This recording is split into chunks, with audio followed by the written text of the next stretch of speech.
Hey, it's State of State. We got your Nittany Line update. It's a football discussion with Tom and Justin, so kick back and press play. With former Penn State and NFL defensive back Justin King, I'm Tom Hannafin. This is State of State. This podcast is presented by BetOnline. All the major sports are in action this week with the college football playoff and bowl season ready to kick off. BetOnline is your number one destination for all your sports wagering info, including news for the NFL, NBA, upcoming fights, and NHL games this season. Head to BetOnline today and remember to use our promo code BELIEVE, that's BLEAV, for your 50% welcome bonus on your first deposit. State of State is presented by BetOnline, where the game starts. Also, State of State is a proud supporter of Blue White Outfitters. Blue White Outfitters was created as a retail shop meant to highlight the confidence, competitiveness, and fearlessness of the elite athletes found throughout the history of Penn State University. Check out the latest Lockdown U and Lawn Boys merchandise today and get ready for the Peach Bowl with Blue White Outfitters, because all sales from Blue White Outfitters directly benefit Penn State student athletes. Visit www.bluewhiteoutfitters.com today. And if you're looking for the perfect beer for Penn State football season, we've still got you covered with the State IPA. Special thanks to our friends at Funk Brewing for creating the best tailgate and game day beer for Nittany Lion fans. A limited supply of the State IPA is still available now. Visit www.funkbrewing.com/beers/state-IPA to learn where and how you can get State IPA before it runs out. Check out the link in the description of this podcast for more information. Must be 21 years or older to purchase. Please drink responsibly. Happy holidays, everyone. We are anxiously awaiting the bowl game, the Peach Bowl, on December 30th, Saturday, December 30th at noon Eastern on the ESPN. Penn State versus Ole Miss in Atlanta at Mercedes-Benz Stadium. Very much looking forward to that. In the meantime, the transfer portal is wide open, and Penn State has got to commit, finally. So we're going to get to a lot of the things going on right now with Penn State football, with regard to the DC search, defensive coordinator search, some roster movement, who's staying, who's going, who's opting into the bowl game, who's opting out of the bowl game, who might be here next season, who might not be here next season. But let's start off with this transfer portal acquisition, Justin.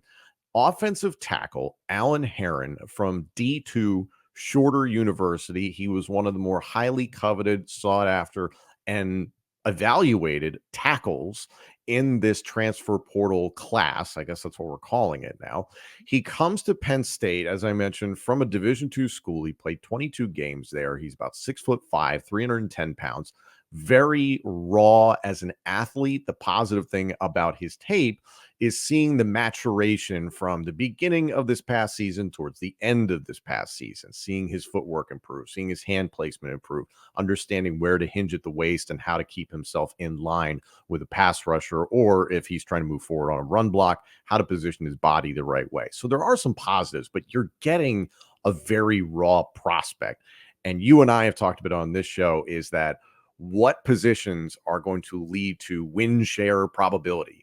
And it's quarterback, defensive end, pass rusher to be specific, and then offensive tackle. So what did you think about grabbing Alan Herron in the portal? Right position. That's the first thing I thought. It was like the right position. The coaching staff up there. What's up, James? I mean, guys listening to us, we said, offensive linemen, pass rushers. But anyway, besides that, I think it's a great situation. I mean, getting a 6'5", 310-pound guys, I'm a firm believer from the philosophy of collecting big people.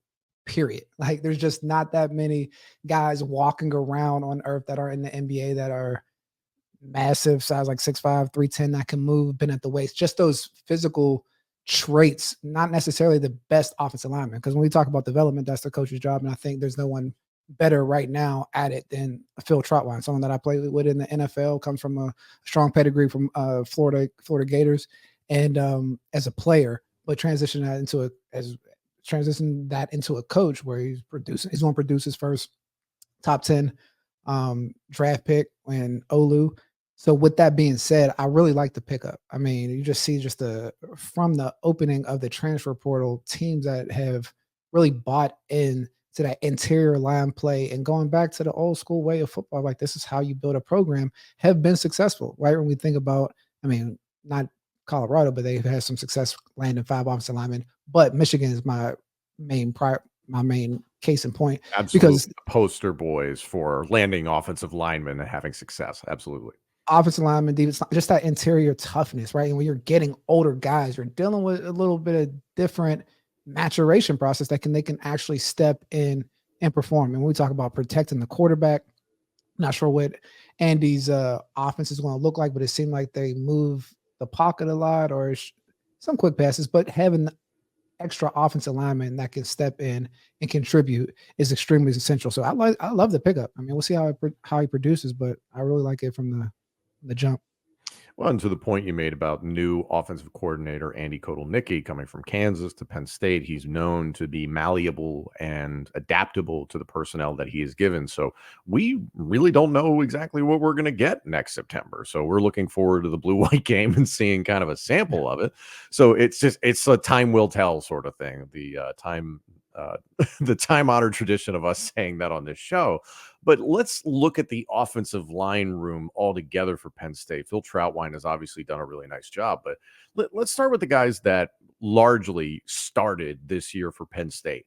Most of them have a decision to make, and that's kind of becoming the norm now, Justin, in the college football offseason, which we're living in at this moment, is that when it comes to Caden Wallace, Sal Wormley, and I believe also or Hunter Norzad has to leave. He has to be done with college. I believe he's a redshirt senior plus, so I believe he's done. And Olu Fashanu, I think everybody would be astonished if he came back to Penn State for another year, even though he does have eligibility.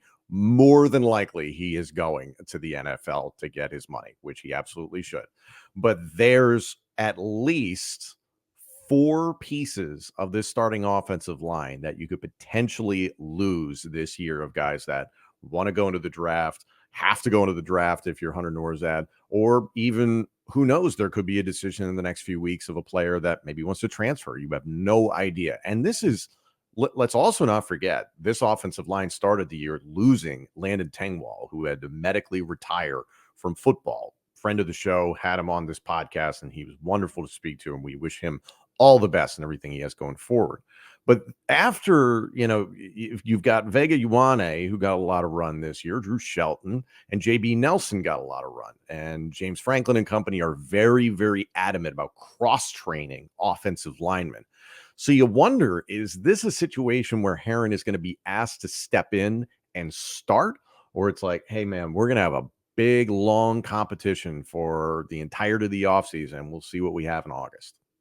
I think you throw all those guys in the mix and see who comes out on top, right, at the end of training camp. Because when you talk about offensive lineman, development is so essential to how they perform, how they work together, how they pick up the playbook. I mean, how they take the different coaching. So offensive line is one of probably, if not the most technical positions on the field from just a coaching standpoint. All 5 guys understanding what's happening, assignments, like there's a lot. Just to give a story, I mean, I remember when we were at the XFL building out the different coaching staffs and finding offensive line coaches wasn't difficult, but to microwave a preparation to get ready for a season, you had to start evaluating coaches. Like, how well can you evaluate? How well can you teach like schemes to get guys to pick up the different blitzes and things of that nature, where it's just, you can actually have a physical, I guess, how can I say, a physical problem instead of like a mental error, because there's a lot of things that happen on the front line where it's a lot of times the mental errors that cause sacks, where you got the different blitzes. That's what Manny Diaz throws at offenses a lot of times, where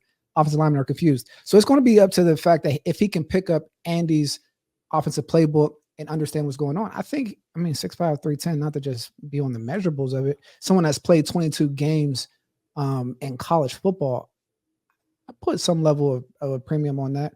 I know we had an unsuccessful JUCO when was that, Palmer, when he came back in the days, not to throw anybody. It was like a left tackle. I want to say he was like the number 1 overall, like JUCO blanking lineman. on that name. But it was we can look it up, but he didn't perform the way I think we expected, but different coaches and different teams. So I'm expecting anybody that comes into Penn State as a transfer portal prospect to be a contributor. Paris Palmer, there we go. from Lackawanna College. There you go. Yeah, So I wasn't making that up. That name completely escaped this guy. So I'm like, yeah, guess it didn't work out. He played, but he was like a highly ranked guy. And I guess when I'm thinking of that transition where someone that plays long athletic ability, but it didn't necessarily work out the way they probably planned, even if he had some level of productivity. But hopefully this one does. Listen, shout out to Lackawanna College. For a long time, they've been a pipeline to Penn State football, the Jaquan Briskers of the world, who had 17 tackles in a game the other night. So good for Shout out. He's killing it. But let's down you and Gateway. Shout out both schools. You know what I mean? That's the young ball. Let's look at the remainder of the offensive linemen. And I should apologize to Nick Dawkins, who also saw a substantial amount of playing time this year. It's just some fantastic things in the podcasting world as well. Big fan of Nick Dawkins. But now you've also got this talented freshman class that came in. And honestly, there's just a lot of players here in terms of Javen Williams, Anthony Donko, some freshmen that we've talked about. You also have Chimdi Ono, who definitely got some playing time this year. I'm trying to think who else. Dominic Rulli, I believe you also saw at times this year. Alex Birchmeyer is 6'5", 304 as a freshman, was highly touted as a recruit. Jim Fitzgerald, Henry Bomey, Drew Shelton, who we already talked about. There's so many guys on this list. Matt Dedich, I hope I'm pronouncing these names correctly, and Golden Israel Achumba and Addison Penn. Let's not forget another guy in the transfer portal last year from Duke. I don't even know if he saw the field this year. So you have all of these guys getting thrown in the proverbial hopper, and Alan Herron, even though he has the measurables, it doesn't feel like, oh man, Alan Herron's going to start at left tackle day one, and there's your heir apparent to Olu Fashanu or something like that. I'm like, no, this just seems to breed competition, and it seems like what Penn State has already. I don't know how you feel about a lot of these freshmen, but it seems like there's a nice foundation for these guys to come up together. Sure. I think that's a benefit, but I think there's something to mature competition. We have guys that aren't just necessarily developing, but they've been in college, and it's like, hey, we're duking it out with the Lions, not the Cubs, right? Because there's a level of sometimes when you're growing as a freshman, there's just things like you're not as disciplined. You're just not ready physically. There's just different things that come into it. But when you have the physicality, the physical traits that are needed, and you have offensive linemen that can all play competing, that's when I think you have something cooking well. So it's not even about the number of offensive linemen, because you got to bake in attrition and guys getting up out of here and doing different things of that nature. But I think it's a good outlook on how the offensive line has come along since Phil Trotwine's been here. I like to kind of stay true to, I guess whatever model has been coming from a coach, and when the development phrase, how they evaluate, because they get to have their stamp on that room and what happens. So producing a top 10 pick, and with these guys going, I think they have the tools and traits to put things together to have a successful offensive line. But time will tell, because that's one of the situations on the offensive line we won't know until the spring game. It's like, the bowl game, but after that, the spring game. Basically, we won't know for like 9 months and even still, it's like September is one thing. You don't know what your team is really until like October. So very true. Everybody sit tight. So Alan Herron from Shorter University has committed. He will be a part of the Penn State Nittany Lions football program in 2024. We're still monitoring things to see if Penn State's going to pick up anybody else from the portal. Things are going to be open for a few more weeks, well beyond the bowl game and into January. So there's plenty of time. There's a lot of wide receivers that are being targeted. They've looked at Andre Green from UNC, wide receiver Andre Green. Also McCauley, the kick returner / wide receiver, just athlete overall from Indiana, who Penn State has faced before, and he has certainly been a problem within the Big Ten. And I believe at the time of this recording, Jamori Macklin from North Texas, talented wide receiver related to Jeremy Macklin once upon a time of Mizzou and the Philadelphia Eagles in the NFL. He has something like close to 30 offers in the transfer portal. So I hope he's taking his sweet time to make a decision, which is great. Penn State going after a number of different wide receivers. I don't know. It's been a mixed bag thus far. We've talked about it before on this show. Is it like, all right, Mitchell Tinsley, that was a positive one. Was it an All-American? No, but it was positive. And then Dante Cephas, This year was disappointing, I think it's safe to say. Malik Macklin, jury's still out. I think we knew this was going to be a year of progression for him. And you talk about win share probability. It's like, all right, are one of these guys going to come in and all of a sudden be wide receiver number one and give Andy Kotelnicki something to do with the football outside of tight ends and running backs? I think Dan mentioned it when he was on the show, but like looking for those elite traits in receivers. I mean, we talk about a guy having 30 offers. He probably comes with a heavy price tag as well when you have 30 offers, right? So, because coming from D2, when we talk about Alan Herron, they probably got, I'm not going to say for cheap, but the standard NIL that what's going on. So there probably wasn't much competition. But when you think about these playmakers, that's when I get into, when we talk about the talent acquisition being very clear about what you need in your offense, not what your preference is, but like where is the actual need and what will take us to that next level of offensive production. And with that, it's going to be interesting because I don't think it's going to be a guy that requires some NIL money. I hate to say it, but that's like the landscape and where we're at. I don't know if I want a guy giving it a shot or transitioning up to Penn State to see if he can fill a role. I want to go after like the prime guys that we know they're going to step in and kind of do what they do. It's essentially like a Keon Coleman. I think when you go into the receiver category, you're looking for players like that, game breakers, one-touch guys. That would be my philosophy. I don't necessarily know how much you go into a transfer portal for high-level possession guys, right? I mean, you gotta recruit and still do that out of high school. But with that being said, it's going to be interesting how they approach that receiver room. But supporters, you probably have to open up that checkbook and help the team out, get somebody in here. I don't know what you've heard because you're close to a lot of families, recruits, guys that are actively playing college football, and guys that are now in the National Football League. But for instance, like what does a top flight wide receiver cost right now in the transfer portal? Numbers are, it's funny when you say that, right? Because I don't want to get clipped up and say like, Yeah. oh, numbers, but like it ranges. There's no transparency right now. Like yeah, we're there's just no guessing. transparency. It's 100% guessing, and like it can go as low as like 35,000 to I would say the max 75 to 100,000, depending on the team that you're dealing with from a receiver standpoint. And when I say 75 to 100,000, it's like broken up in different ways, depending on the school, right? But these guys, the deals are just all over the place when it comes to that. Like there's not many I don't even know if there are any quarterbacks getting $1 There's no million, consistency. There's no no, consistency. zero consistency. But I would say under 100K.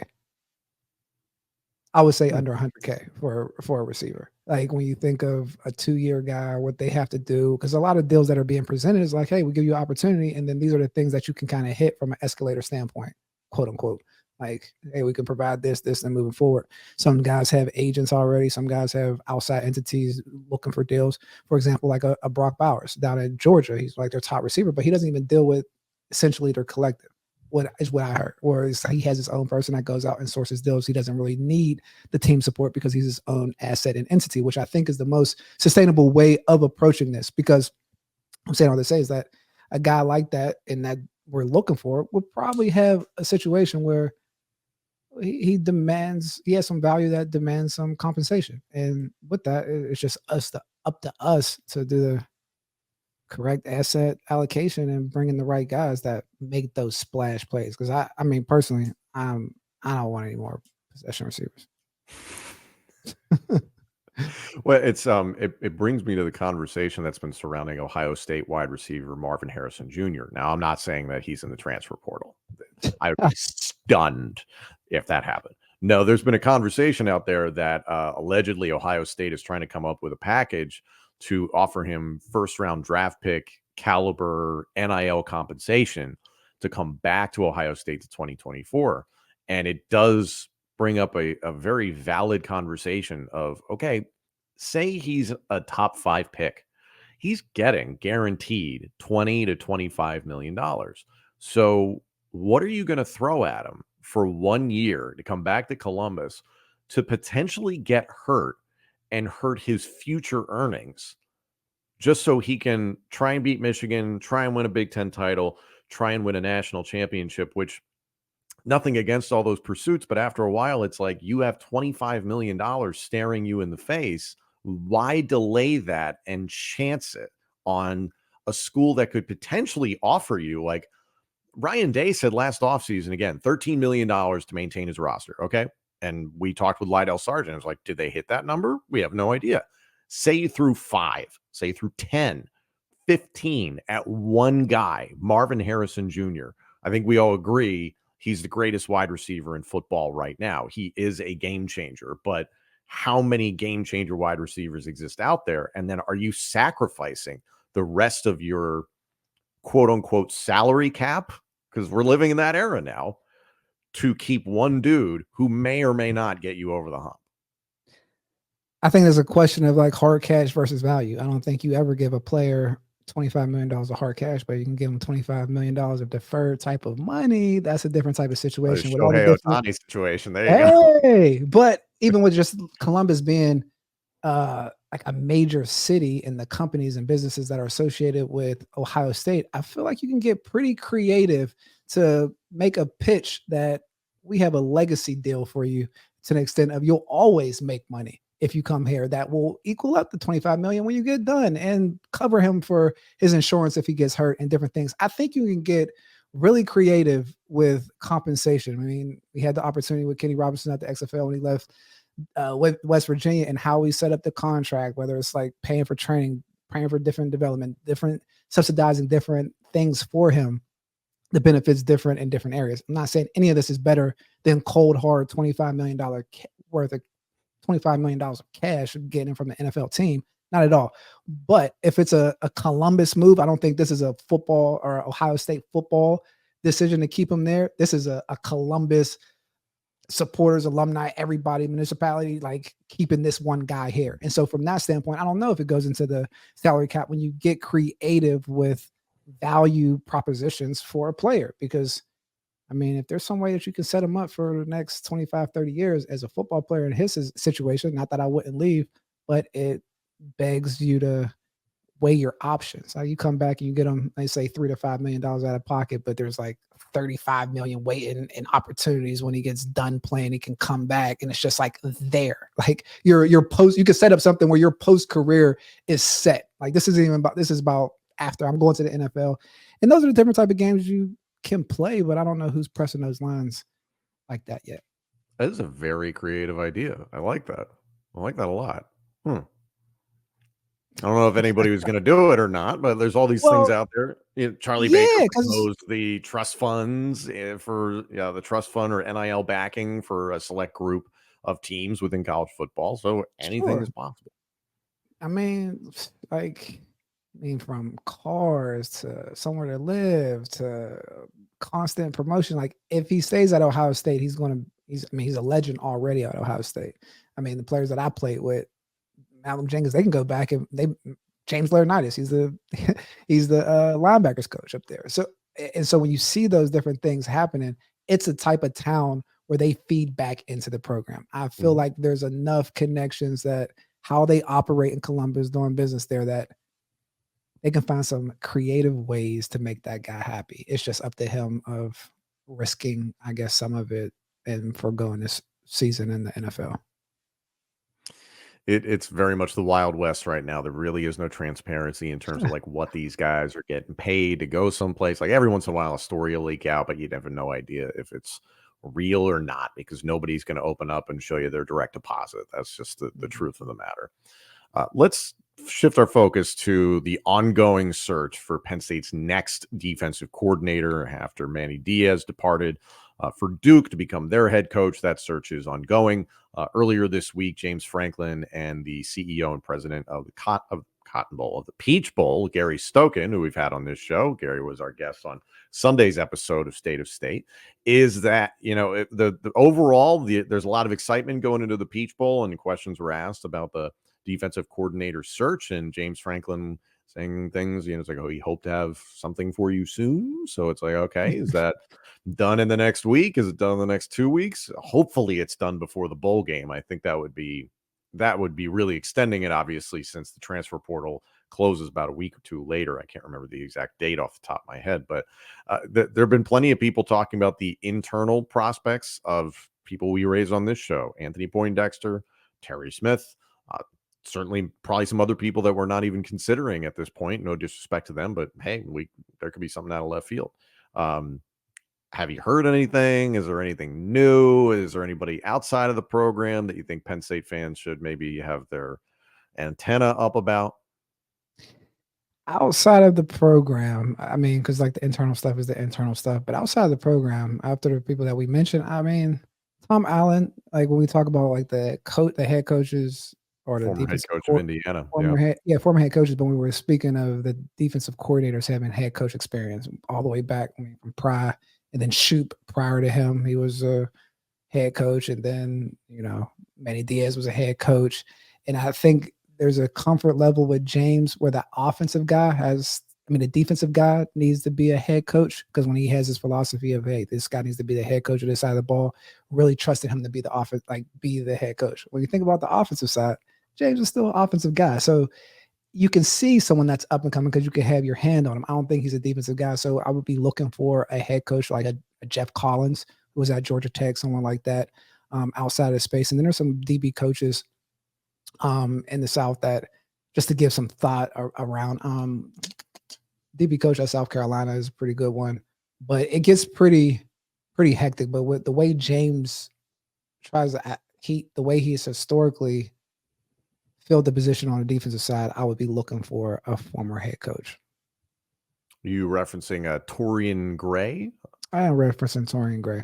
Does a good Torian job. Gray, defensive backs coach for the South Carolina Gamecocks. Yeah, I mean, because you got some good DB guys, but then it's like you just never know what you're looking for, because the defensive coordinator position is pretty tricky, right? Because you have to understand the linebackers, the fronts, and the secondary. And it's interesting because it's a little different than offense, where it's completely separate. Like, as a running back, you have to know a little bit of everything. Like, the offense is a little bit more interconnected when it comes to teaching at every level. So, it's going to be interesting to see who he kind of, like I said, a Jim Leonard type of guy, outside of the ones that we already mentioned, because I think some of the best candidates are in-house.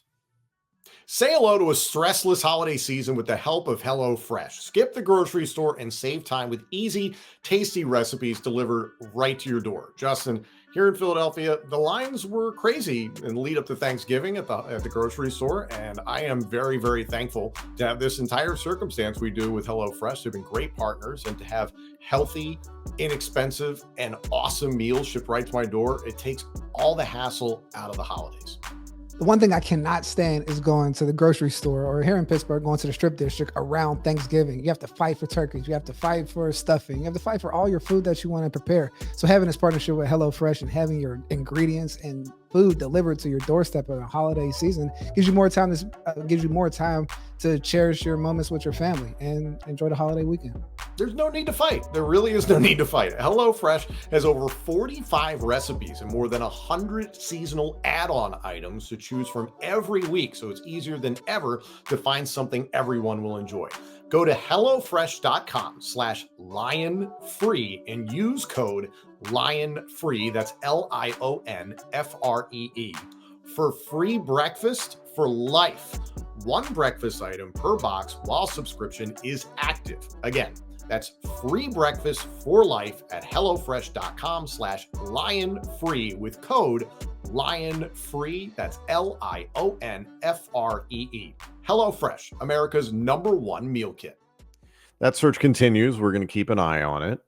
In regard to roster movement, a couple of things. Theo Johnson, tight end, is going to the NFL draft. However, he will be playing in the Peach Bowl. I think this is a great decision for him. I think he has a lot of value in the National Football League, just like Brenton Strange does currently for the Jacksonville Jaguars, just like Tyler Warren will after him. They're all a very similar mold, and they certainly fit the NFL model for what a tight end is asked to do at this point in time. Theo Johnson to the NFL, but he will play in the Peach Bowl. I think it's a really good decision on his point, and this is not to fault him in any way, shape, or form. If he can play in a bowl game, and if he gets to play in a postseason bowl, a la the Senior Bowl, there's like 80 of these different freaking bowls where they invite you to basically do a mini combine or something like that. Who knows which one he might decide to go to or not go to. But I think as much tape as he can continue to pile up, the better. What do you think?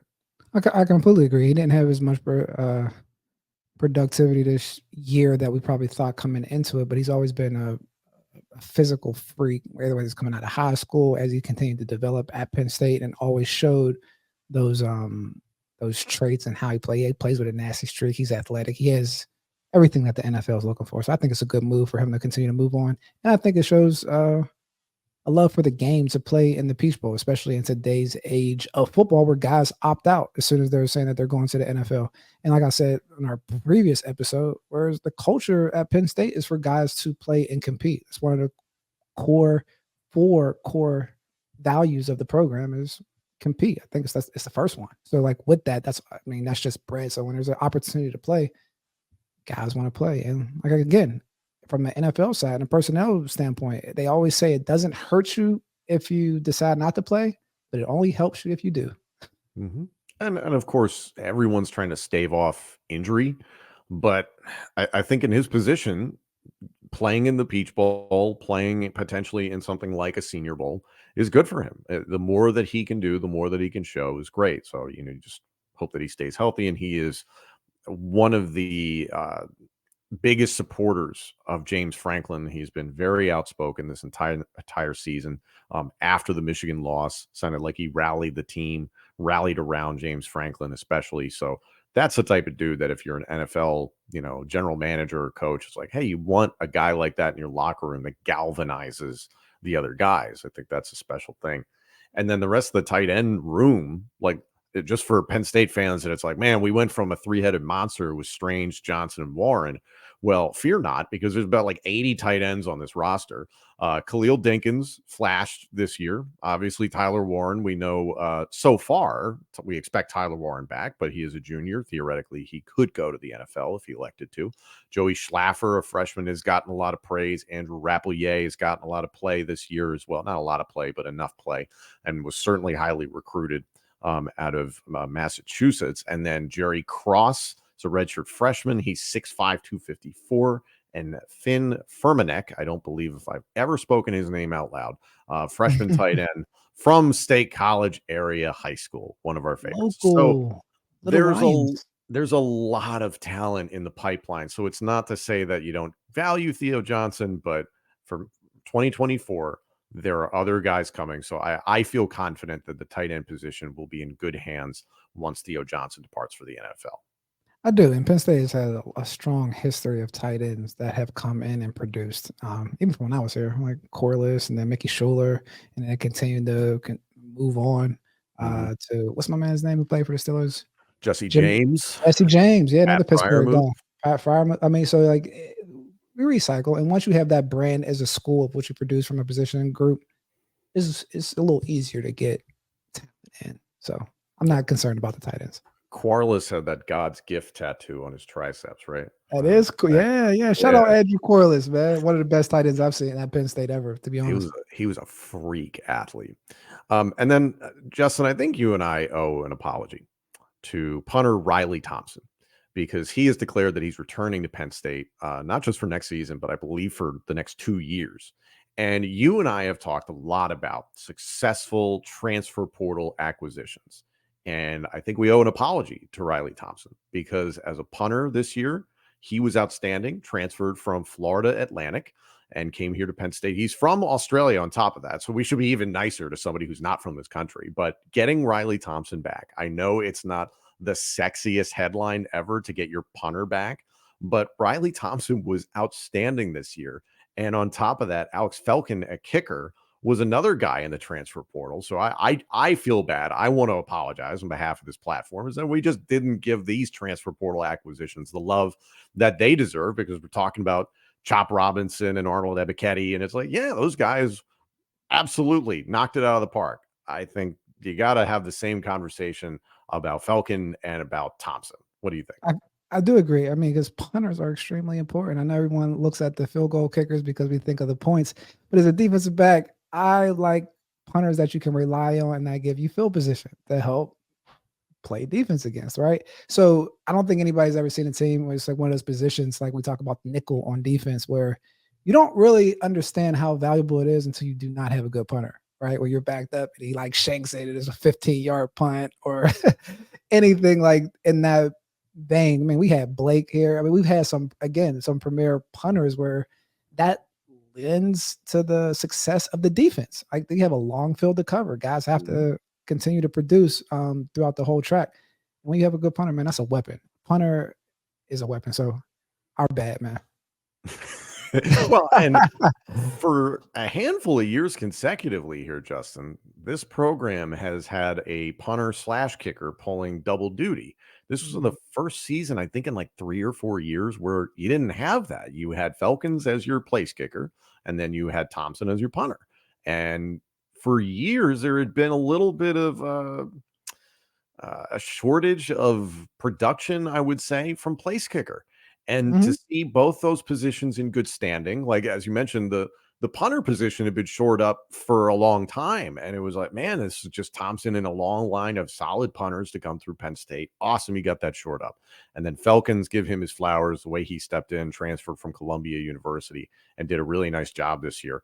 It's like, man, that was a hit. So, win share probability, we come back to that. I think that's an important thing to discuss in terms of who you go after in the portal. But these smaller headlines, I know that you're not going to necessarily type in on, YouTube or something like that. Who's, Penn State punter in the transfer portal or something like that. Yeah, I get it. But man, like they make a difference, and they will certainly make a difference. Thompson will for years to come at Penn State. So I'm excited about it. But I am too. Yeah. But that's, other than that, man, it just feels like it's kind of this like hurry up and wait period. You've lived this time in between the end of the regular season and the bowl games. You have your end of the semester, your exams, and there's a little downtime, and then you ramp back up again. What is this like from a player's perspective? Practice is hell. It sucks. There's nowhere to look forward to. They think it's the beginning of the season. It's like camp practices. Coaches want to be out there for 3 hours because it's a chance to get some work because there's not a game close. So it's miserable. You know what I mean? Like, if I'm going to be honest, it's cold. I mean, we don't have to, it's whatever. Let them practice inside at least. No, the indoor facility. Still practicing inside, but it's like cold outside. Like it's cold when you're moving around. And I mean, once you get to the bowl site, it's fun again because like, all right, we're in a different city. You have your little curfew, do whatever you need to do, have a good bowl practice when it might be a little warmer, but just in a different environment. But man, I personally hated practice after that last game until we got to the bowl game. Hated it. You Pittsburgh guys, you just don't do that well with the Colt. Now I'm kidding. Well, we're all excited for the Peach Bowl. We're all excited to see what else Penn State does in the transfer portal. Tell us what you guys are looking forward to, players that you would like to see Penn State potentially land or target. There's a lot of names out there that I'm sure, pie in the sky sort of situation. Everybody has their dream scenarios, but like, comment, subscribe, turn on notifications, rate us, and let us know what you guys are thinking, who you guys would like to see as the defensive coordinator hire. There's plenty of time to talk about all this. So thank you all for joining us, and happy holidays as always. Thank you all so much for joining us. This episode and our entire library of shows is available now on YouTube, Apple Podcasts, Spotify, Google Podcasts, TuneIn, and wherever else you get your podcasts. And of course, let us know what you think of the show on Twitter @TheKing1 and @TomHannafin. State of State is presented by BetOnline.